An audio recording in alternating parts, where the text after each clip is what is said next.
Oh, man. Understand there's no agreement after new meeting today between Chelsea and Benfica for Enzo Fernandez. Coming from Fabrizio Romano. Nothing is easy for us, man. Nothing is easy.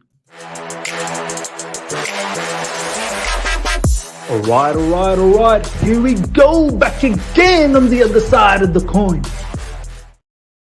All right, welcome back to the other side of the coin, ladies and gentlemen. Bringing you the latest in Chelsea transfer news, and there seems to be a negative turn on Enzo Fernandez. Many reporters are coming out and now saying that an agreement has not been met yet. There seems to be a bit of a halt in that payment structure. Benfica wants the entire release clause up front, or bulk of it up front, and now there's a bit of a stalemate. Now, look, I'm at a situation where I think almost the first week of January is coming to an end. We've got some big matches coming up. We know that there's issues within the squad. We know there's issues with Graham Potter as well. He needs to develop.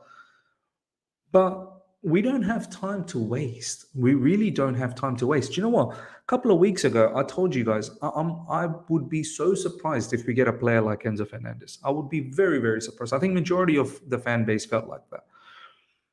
But we got so hooked onto this. Now it's got to a point where, honestly, I don't know about you guys. Some of you guys might think differently.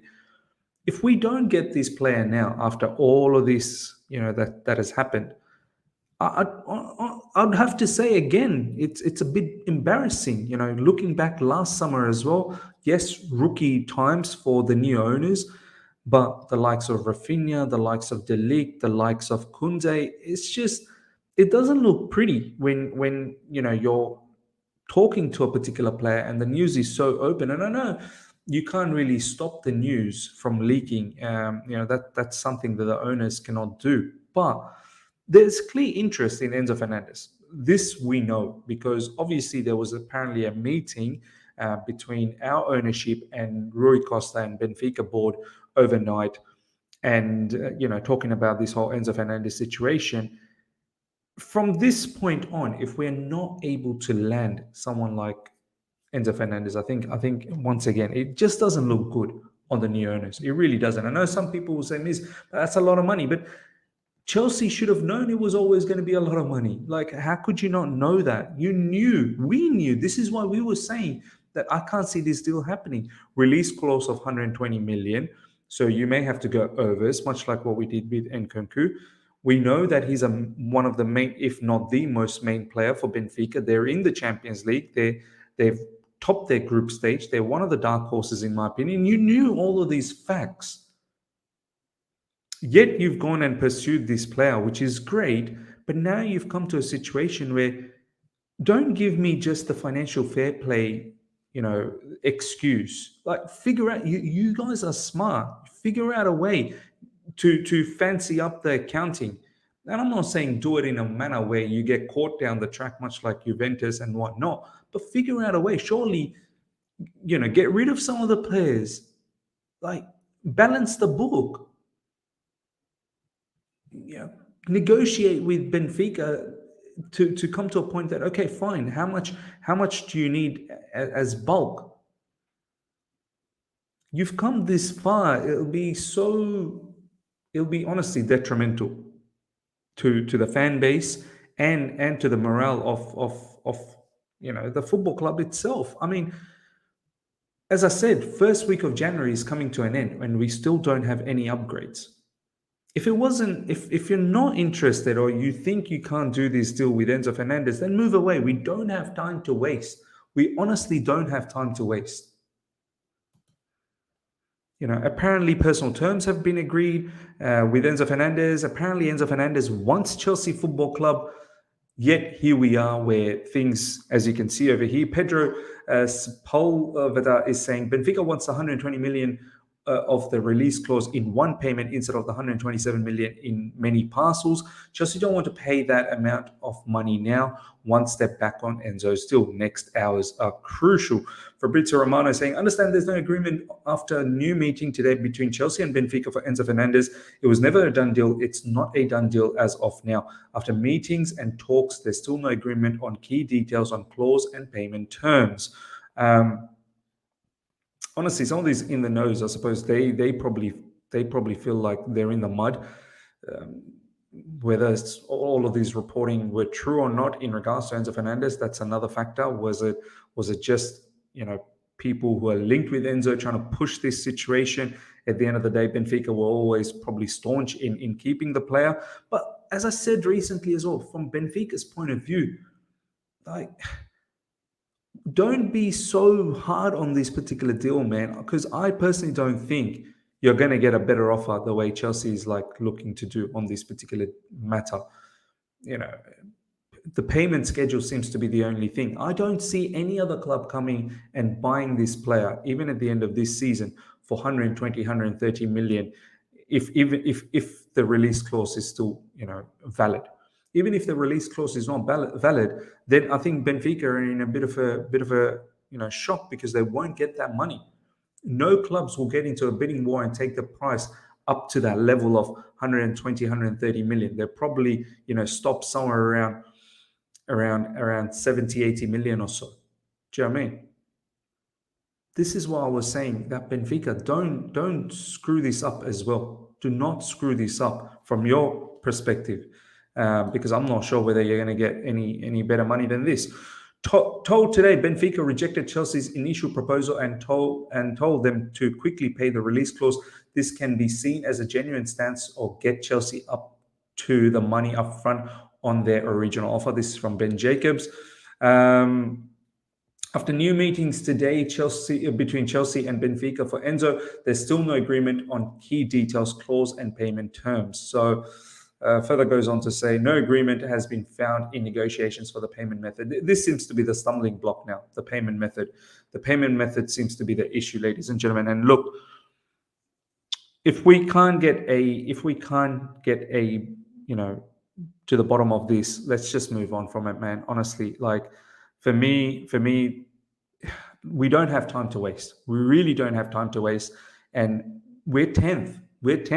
More losses, we're going to slide down even more.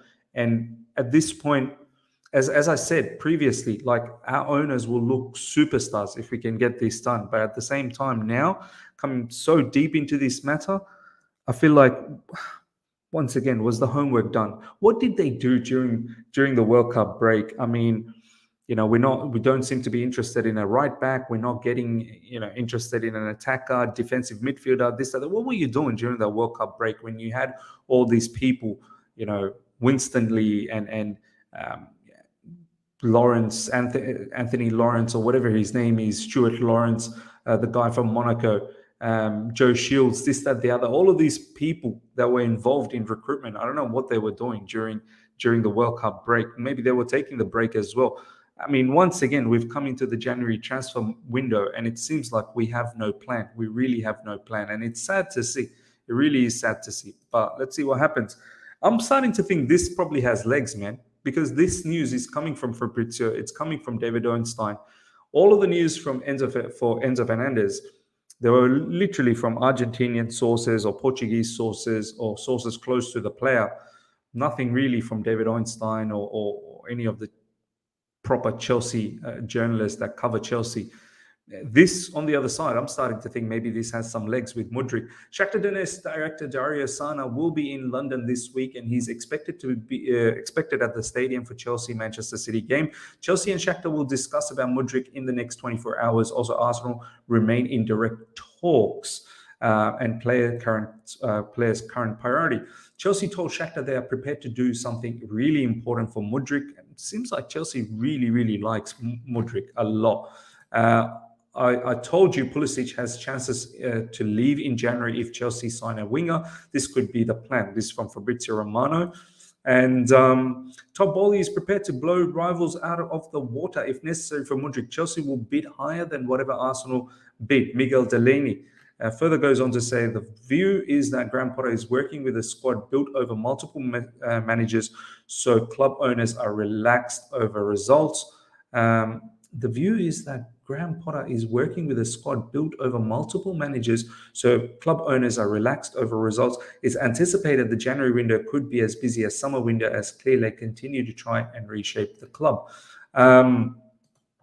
Look, I'm just lost for words, man. Honestly, I'm just lost for words. This whole Mudryk thing, like, honestly, I'm not going to believe anything until I see the player hold a Chelsea jersey. And that too, the player has been twerking so openly in social media. I know some people will say, but lots of players do that, but not to the extent where Mudryk has literally shown his love for Arsenal Football Club on social media. And similarly, Arsenal, it's so public that they want Mudryk. Now, all of a sudden, we're trying to come in the middle and try and take this player. I mean, so many people have been saying, have Chelsea done their homework? We seem to be copying what everyone else is doing, trying to steal their players. We can't seem to finish our transfers. Yeah, I'm surprised that we got to finish the Nkunku deal. Like, it gave me hope that, okay, we're moving in the right direction. It gave me hope that the new owners are, they've learned their lesson from last summer. Obviously, last summer, rookie, I understand.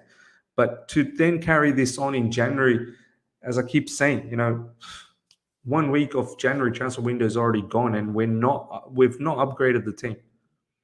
I don't know what the plan is, man. I really don't know what the plan is. Like, I thought by now we should, and we seem to have one player in, which is Benoit Badiashile. But if anything, that probably wasn't necessary right now.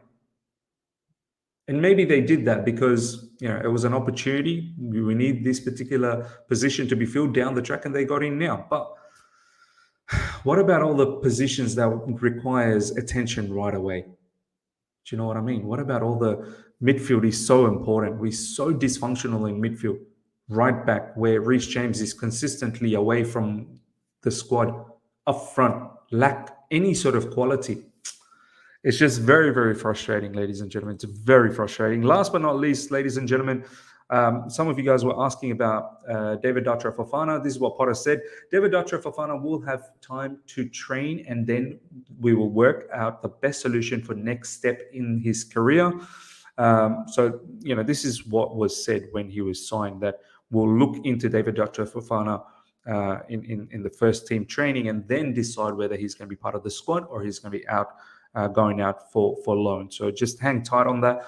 On Mudryk and Enzo, we've to deal with all the noise of Chelsea getting linked with everybody, and I don't comment on any deal. This is from Graham Potter. Look, just very frustrated, ladies and gentlemen. So frustrated, man.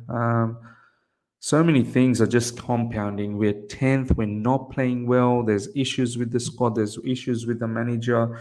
New owners, I don't know what seems to be the plan. They say they want to splash a lot of money, but then they throw the financial fair play, talk to your face. We're very deep with Enzo, then we're not getting it done. We don't have backup plans. We're now talking to Mudryk, who's interested in Arsenal.